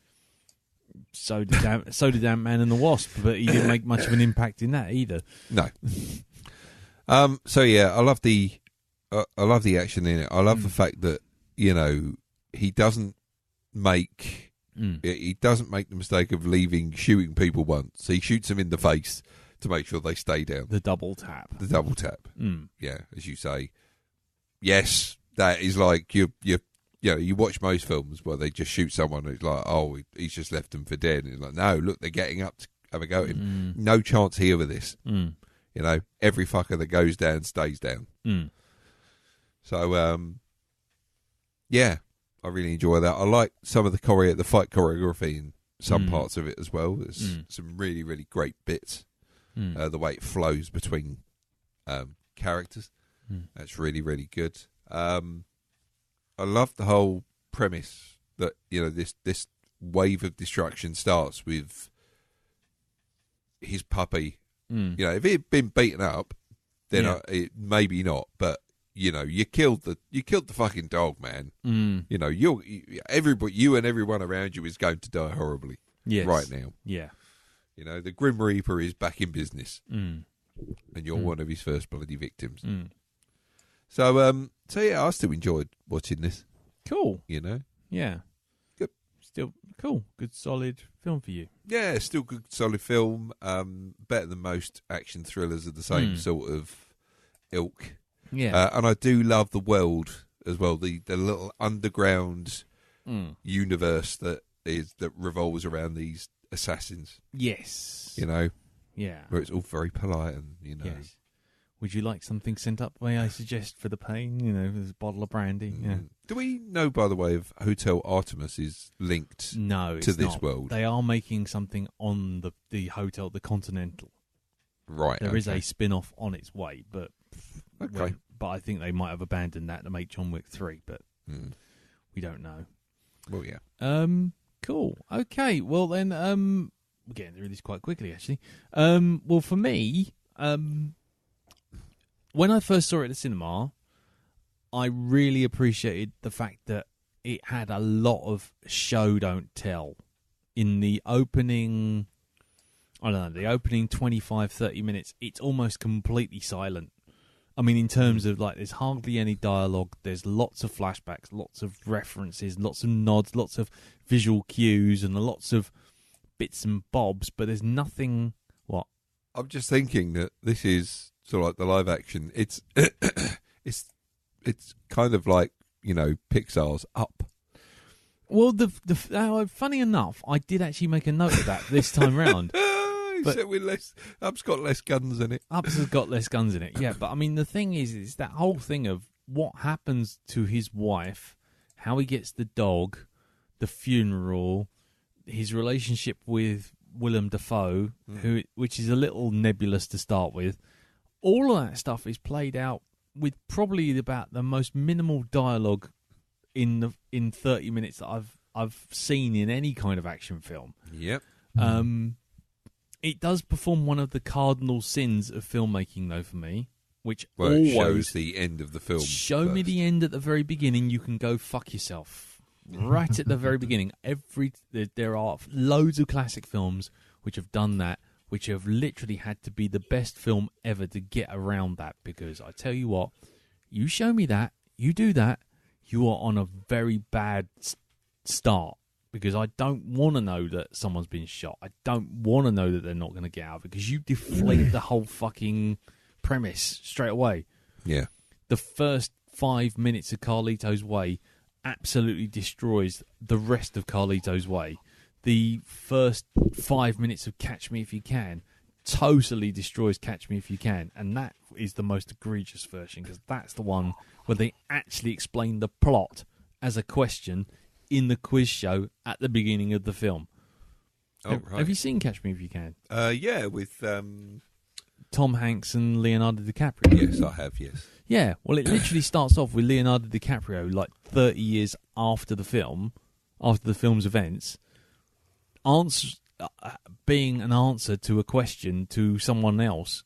So there's a guy, the quizmaster, going, so this man, which one of these three men, and there's Leo DiCaprio in the middle, and he goes, which one of these three men pretended to be a pilot, pretended to be a this, and pretended to be that, embezzled $10 million of this, evaded the FBI for 6.5 years, managed to do this, and then all of a sudden the camera just zooms in on Leonardo DiCaprio, and it's like, oh, so you've literally told me the entire fucking film. You've literally told me the whole fucking film, and now you're going to show it to me. Fuck you. I mean, literally, that made me want to get up and leave the film almost immediately. So, filmmakers, if any of you are still listening to this, or if any of you were ever listening to this, don't do that. Anyway, back to John Wick. Apart from that, the first 30 minutes I think is really nice in sort of show don't tell. It starts to go into I'm going to tell in terms of Ian McShane has to explain the entire world to you. Oh, you can't have fights in the Continental. You can't have this. You can't have that. This is the money. I thought you were out of the business. Oh, all this sort of stuff. So it does kind of undermine all of that a little bit later on. The action, beautifully choreographed. I mean, that scene at the beginning when they attack his house. Yeah. And he just and then he phones up and he goes, I'd like to make a reservation for 12. By the time he's done that, it's just that sets up the universe really nicely. Especially with the cop turning up at the door. I love going, that bit. You working again? You working again? No, just some business got to take care of. Okay. You have a good night now. Dead bodies strewn all over the place. Exactly. There's one with a pen sticking out of his fucking neck. And that kind of stuff. I love all that. I love that idea of a secret underground sort of organisation, kind of the whole thing kind of just creeping around in the outskirts. And I love it when there are killers who are professional killers. That was the only thing I actually liked in Leon, was the fact that when Leon does his thing, there's none of this kind of sort of lots of falling through glass windows and smashing things up and blowing up whole buildings, which would obviously draw attention. It's only when it all starts to go wrong that stuff starts to happen. So I love all that kind of stuff. Clinical assassination style stuff is really good for me. I really love all that. But anyway, that's really good. All the way through this, I enjoyed it. But I have to say, this time round, on the rewatch, the one thing... There was two things I kind of felt, actually. One was that these stunt coordinators have obviously worked with a lot of famous people. Yeah. And they called in a lot of favours for a lot of mini cameos. So there was John Leguizamo, Adrian Palicki. There was also the guy, I can never remember his name, but he was Sully. Remember Sully when I said I'd kill you last? I died. He played Jack. Yeah, he played. Or Mr. 12, Jack. 12 for dinner, and there was all, and it added to this feel that actually what this was a B-movie that would have been on VHS. It would have been one of those things that you would have got from a video store with an airbrush picture of Barry Bostwick and Lance Henriksen with Baco foil on his teeth, with the words "Killer at Dawn" or something like that, or "Death Stare" or something like that. And it's one of those films, but with pretensions, and I enjoyed that for what it was. Gunman 2. This time they're not wearing shirts. Yes, exactly. Yeah. Killer 5. So it had a bit of that to it. But the other thing that got me this time round was that the film really should have ended about 20 minutes before it did. There's a moment where it's all very clinical and it's all very, this is the way it's going to be, this is the way it's going to happen. And finally John Wick basically has to take out old slimy weasel teats from fucking Game of Thrones. Yeah. Who I didn't like in fucking Game of Thrones either. So when he starts doing that thing in the bathhouse and running away and constantly weaseling away, I actually said to Carol, I said, that fucking weasel needs to die. Yeah. And the problem was at that point, I'm like, I'm with it right up to that point. Then he kind of gets handed over by his dad, sort of like, he's going to be here, they know you're coming. And I'm expecting a big showdown, and I'm expecting him to get taken out. But I also know that John Wick is so superpowered and so utterly indestructible that this is only going to go one way. And it happens, and like Jim says, it just happens in a kind of, it's a sort of damp fart at the end. It kind of goes, okay, he's dead. And you're like, on one hand, I appreciate that. On the other hand, yes, he should have had he should have been eaten by fucking camel spiders. Something should have really bad should have happened to him to make him pay for the pain. Okay. Can we quickly compare and contrast that to Sicario last week then? Yeah. Because that was a case of the guy had a mission. He did it. And everyone was happy with the clinical, how clinical it was that he took that guy out. But then it was a different kind of film all the way through. Sicario wasn't... No, because this is about a dog, isn't it? It needs to be big and explosions for it. But it's not just because it's a dog, but it's also because it's a different tone of film. The whole thing is like La La Crazy Land. I mean, as much as he seems to know everyone in the entire universe and everyone just sees John Wick and just goes, "Oh, the devil's arrived, please let him in." Yeah. That's a complete level of unreality, whereas Sicario's kind of working in actual reality up until a point. So you're watching Sicario and you're thinking, at no point is this going to turn into an endless gunfight and helicopter gunships everywhere. Mm-hmm. Whereas John Wick could have, if someone had just turned around and said John Wick's going to have a fight on top of a helicopter rotor blade with fucking Jackie of a True Lies style. Yeah, True Lies fighting on the edge of a rocket on a Harrier jump jet flying in a tunnel. Funny you should say something like that. You need to watch the trailer for number 3. Well, exactly. I mean, I haven't seen the trailer for number 3, but like I say, it is one shade away from batshit crazy movie month. It is one shade away from being Crank or Shoot 'em Up or that kind of film. I'm going to punch you in the face. I'm going to have sex with your girlfriend on your back. Yeah, exactly. While stabbing your dog through the head with an axe. On fire, while I'm fucking Ghost Rider on the back of a scorpion, riding on the back of a shark. Raw. I mean, it isn't far off of that.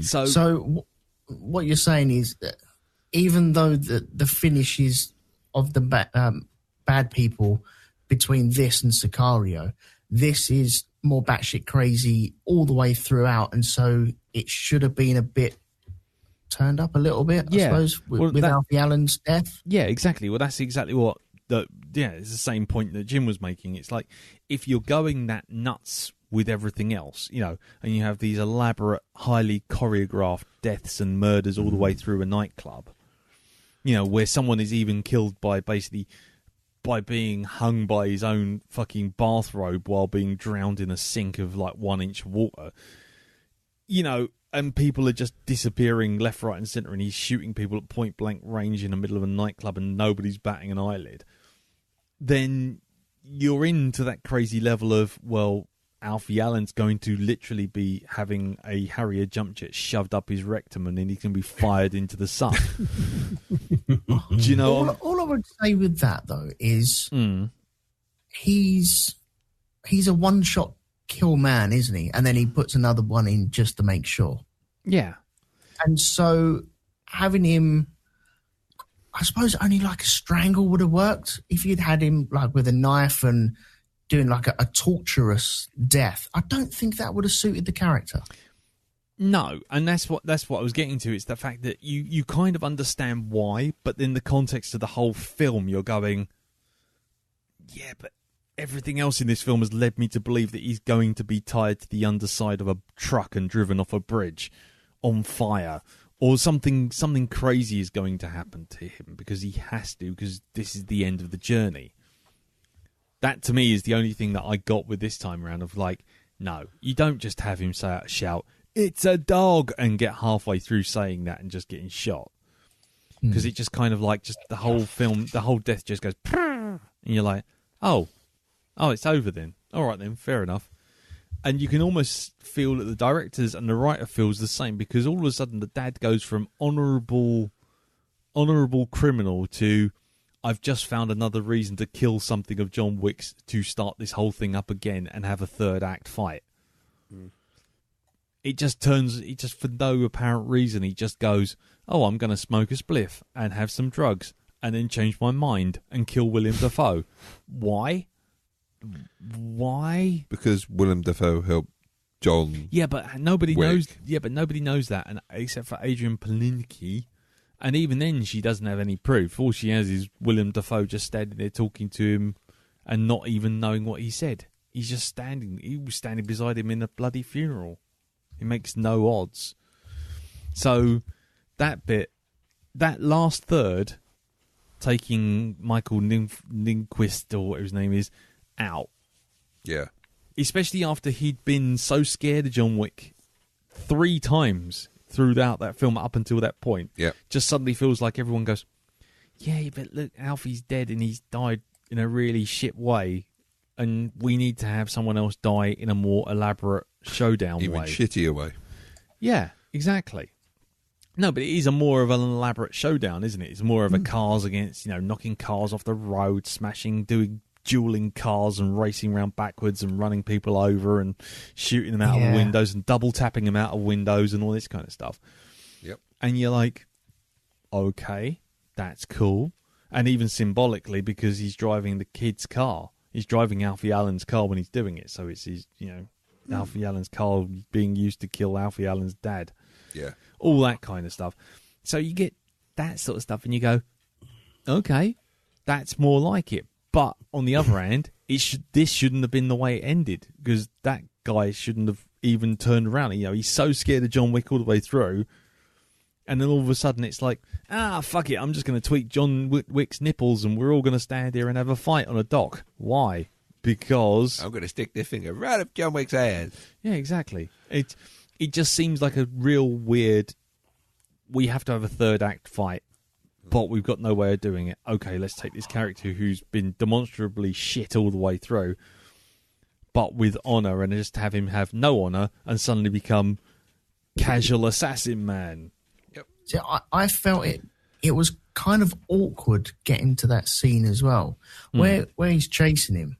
If you think about it, if he phoned him 5 minutes later, he would have already been on the helicopter and got away. Yes. So that doesn't work. There's also that guy in the front seat, in the passenger seat, going, well, give me a gun, give me a gun. You're telling me he hasn't got a gun on him? That seemed a bit bizarre. And then the dad just giggling away. I know he's off his tits on whatever he was smoking earlier on, but he's just giggling away as his car's being ploughed and John Wick's just looking at him, giving him the evil eye. Yeah. But that's all made up by that beautiful scene where John Wick kills the guy with no gun. Or he ends up with a gun, but he's the guy with no gun. I called him. Yeah. And then he's on the floor, and then he gets sideswiped by the dad in the truck, and you see his body just flailing around next to the car. Yeah. Like a rag doll. I thought that was beautiful. Yeah.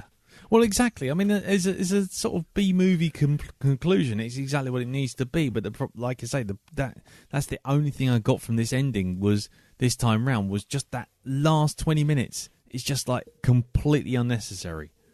It's narratively, it shouldn't have even happened. Alfie Allen should have died, and that should have been the end of it. But obviously, they took it to a screening, and the audience all went, "Oh, is that where the credits end? Bollocks to that."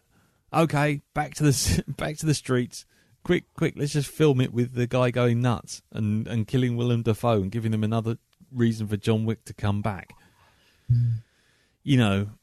It's just, I don't know. It just, to me, it just sort of a bit sort of ham-fisted at the end. But no, I mean, overall, I still enjoyed it. I still had a good time with it. But it's just it's almost like you sort of noticing bits that didn't bother you before because you were still sort of like, oh, what's coming next? What's coming next? Where's this going next? How silly is this going to get? Suddenly turned into, oh, he's going to do that, is he? Oh, that's happening. Okay. So I was kind of a little underwhelmed by the end. And also the fact, as Carol pointed out last night, we watched it last night, went to bed, and we're all I'm just laying there at night and just getting ready to go to sleep. Suddenly Carol goes, he nicked somebody else's dog. And it's like, oh, right, okay. So that's the setup for John Wick 2. The owner of the pit bull suddenly going, where's my fucking dog? To which I sort of said, oh, no, maybe that's a dog up for euthanasia or something. But apparently we have no proof of that. So, John Wick just nicked a dog. So, yeah, well, maybe when we come back to number 2, maybe that'll get answered. But seeing as the poster for number 3 has the dog in it, maybe we already know the answer to that. Anyways, yeah, go on. Just one more thing. Well, I know you said about the way they clean up stuff, but I like the way that they pass coins around, etc. Yeah. But untraceable I'm currency. thinking, what do you guys think from the first viewing to the second viewing of the choreographing? Is it more noticeable the second time round? Why? Well, the choreography is so slick that it's hard not to notice it. It's the first thing that kind of hits you in the face, I think, and that whole thing of, I mean, I was looking at some of the feedback on the Facebook group, and it's like, you know, even Will points out, it says, you know, that sort of idea of the double tap, and as Darren says, the double tap, that whole idea of sort of like, you know, if he wings someone, he'll move over and use that person as a shield or hold them to the ground so he can take out 3 other people before going back to the person he took out previously. Mm-hmm. All that kind of stylistic stuff, that's kind of the meat on the bone of all the action scenes. So you can't really, I don't think the choreography has changed in my eyes, because it is that Matrix thing of, you watch the Matrix and you can, no matter how staged it is, you're always looking at that scene in the underground station with Agent Smith going, that's a fucking good fight. Yeah. That is so well done. With the Matrix, they've got a reason to know it's a computer program, so they kind of, if you see the program, you know exactly what's going on. That's at the heart of that film. But with this, there are a couple of things where he just turns around and just superhumanly shoots and gets someone. Whereas where he's got someone pinned down and he's taking 3 or 4 people out and then kills that person on the floor. That, I like that. It's just the sixth sense kind of knowing where that person's going to be and then shooting him. And then he can't shoot Alfie Allen at all. Well, yeah, that's. I guess that's another one of those things they call plot armor, isn't it? Mm. You know, it's that whole thing of, you know, we could have him, you know, could have John Wick being the ace assassin forever and taking people out from a distance, or on the other hand, what we could have is him become randomly shit at certain points in time. I mean, you know, he takes out like a whole nightclub full of people, 12 people in his house, half a dozen people in a car park. You know, he blows away a church full of like criminals without so much as breaking a sweat, and then he gets cold clocked by a bloke driving a car from about a mile away. It's just like, really? They're a Monty Python about that. Yeah. Yeah, and it's just like really. So 1 minute, yeah, oi. It's just like 1 minute you're expected to believe he's utterly supernatural in his skills and his abilities, and then suddenly, when the plot needs him to be captured and have a discussion with the bad guys, oh, mind out for the oranges, Marlon. Bang, you know, he gets hit. So yeah, it's the writing is proper B-movie stuff. It is, and I don't begrudge it. I enjoy that sort of stuff because, you know, you're almost laughing. You're laughing along at it. Yeah. Or with it, almost. You're laughing with it rather than at it, rather.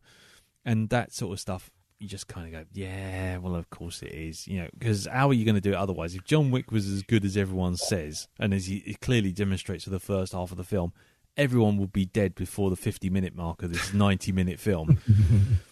You know, and... Yep. But, you know, I love all that stuff with him going up to the bouncer and sort of saying, hey, Charlie, you lost a little weight? Yeah, I have, actually. You're looking good. Good. Take the night off. Thank you, sir. Just leaving him. I just love the fact that he's that scary. John Wick's that scary. But then suddenly we need him to get cold clocked by a car from a mile away. Somebody hits him with a banana from across the room. Yeah, exactly. Or that fucking geezer in the church that tries to strangle him with, tries to suffocate him with a plastic bag. Who throws him off the balcony in the nightclub, and then beats him up in the fucking car park, and then also tries to, you know, and eventually gets done in his own little fight sequence in the church. It was just like so obvious. You know, you are you're a mid-stage boss, mate. You are a mid-stage boss fight, and they've made much more of you than you fucking deserve. You could have. really good. That It is a boss. mid-stage boss fight, and it was just like, oh, come off it. It's because he was the guy who goes up to Alfie Allen and says, when Alfie Allen's in the water, and he goes, "I'm not scared," and the bloke goes, "You should be," and it's like, oh, okay, you've got a speaking line, you're going to be important. 3 fights later, and sure enough, there we are. So it's a bit clunky in places, and I think I agree with you, Elton. If you watch it a second time, you don't quite get that buzz of the first time round.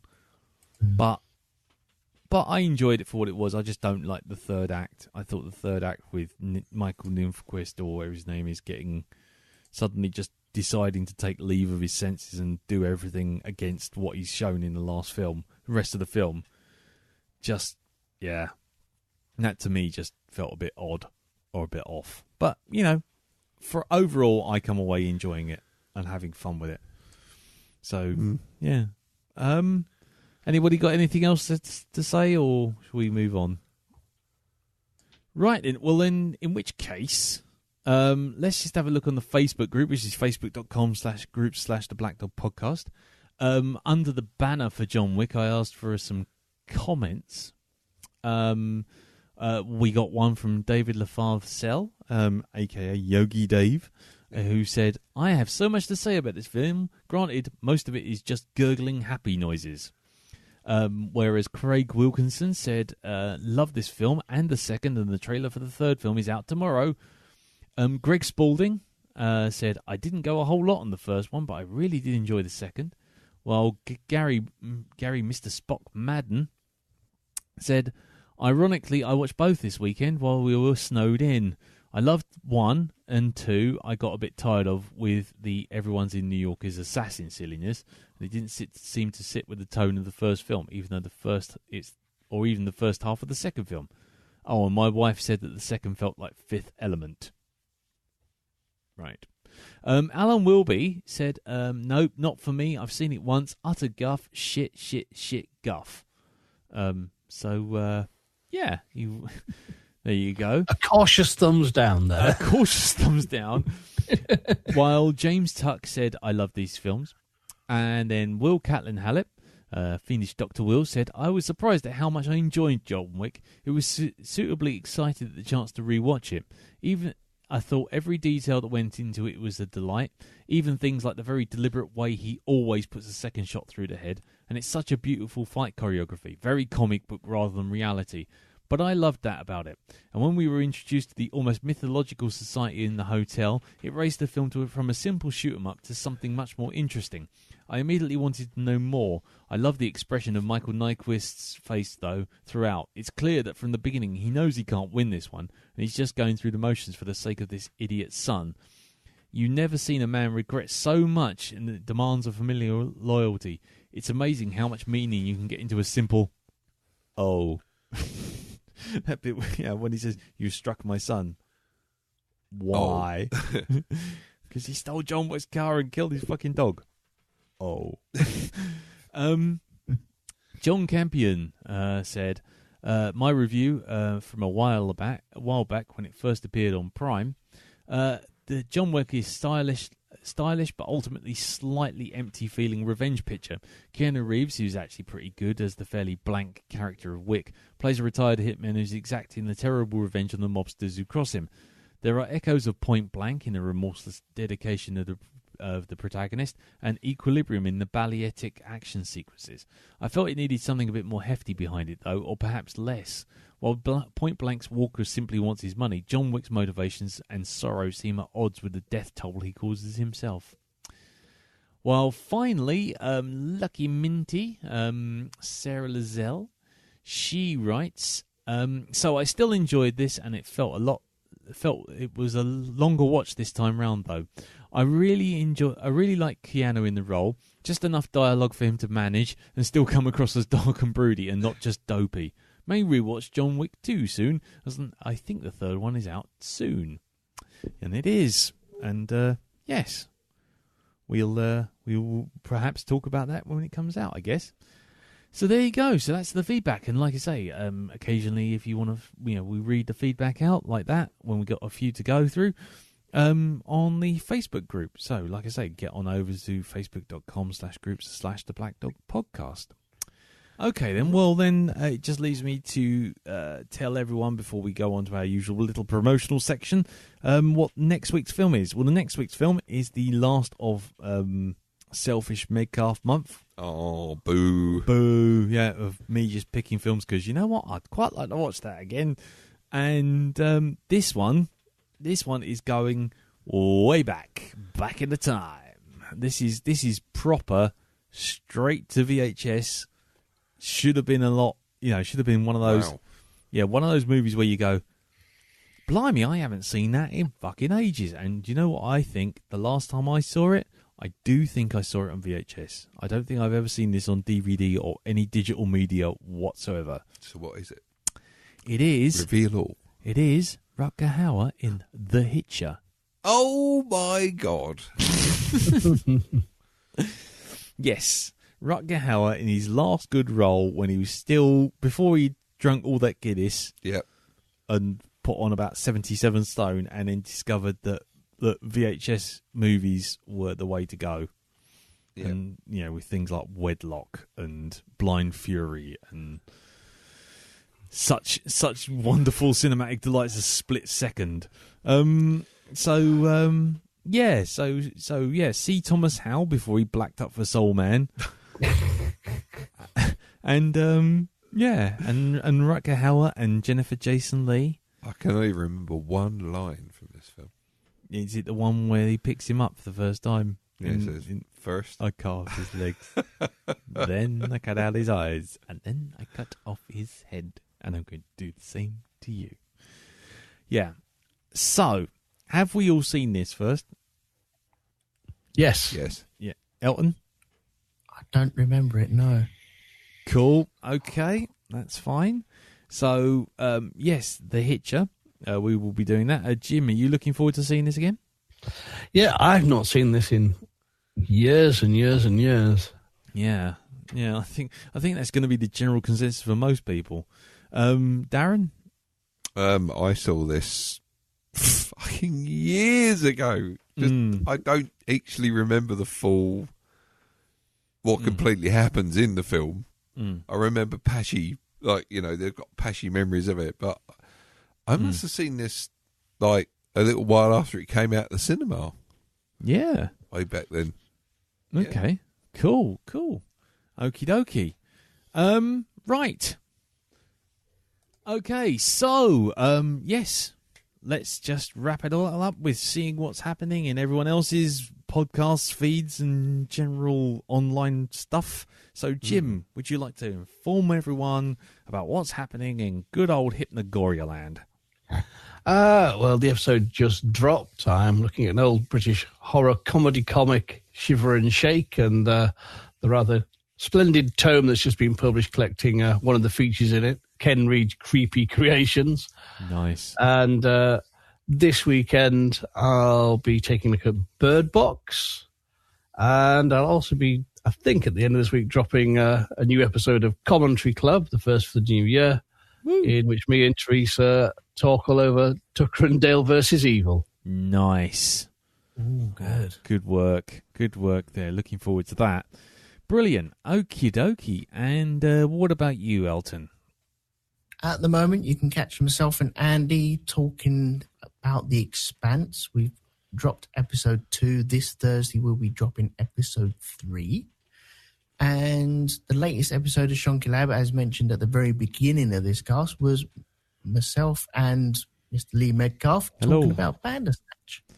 Brilliant. And we can find all that at rogue2media.com, yes? Yeah, that's right, yes. Blinding. And all of your stuff, Jim, is over at hypnagoria.com, yes? Yep. Brilliant. There you go. Other than that, I mentioned a couple of casts last week, but what I didn't mention was I mentioned Broadcast Galactica, and I mentioned Scott Matheson's one, but also I forgot to mention that the great derelict Andy Placides' remnants of Space Doc Jury, but it's now off doing its own thing. It's finally gone to its own domain, and it's finally its own thing. So now you can hear science fiction podcast, not just covering spaceships anymore, just everything over at greatderelict.libsyn.com and on iTunes. So there you go. So now it's all sorted, and Space Doc Jury is officially dead. So there you go. So go over there and check that out. Right. Yeah, and also you can find my drawings on Instagram, which is at CartoonBeardy. There you go. I can't think of anything else. You can find my hat sitting on the corner of a street occasionally with a note on it. You can find me sitting on a park bench with a bottle of something special in a brown paper bag. Yeah, diamond white. Shouting at sort of like, pigeons. Pigeons, yeah. Buckets of KFC. Yeah, that's right. So that's that. So, ladies and gentlemen, thank you very much for listening. Thank you, Jim. Thank you, Darren. Thank you, Elton. No problem. And we shall see you all next week for the Hitcher. And it's not the Sean Bean remake. No. Anyone who brings that up can just get fucked. Do something. I'd forgotten about that. Jesus. Yeah, let's not do that. So, yes, see you all next time for the Hitcher. Until then, take care. Tatty bye. Bye-bye. Bye-bye. Ta-da.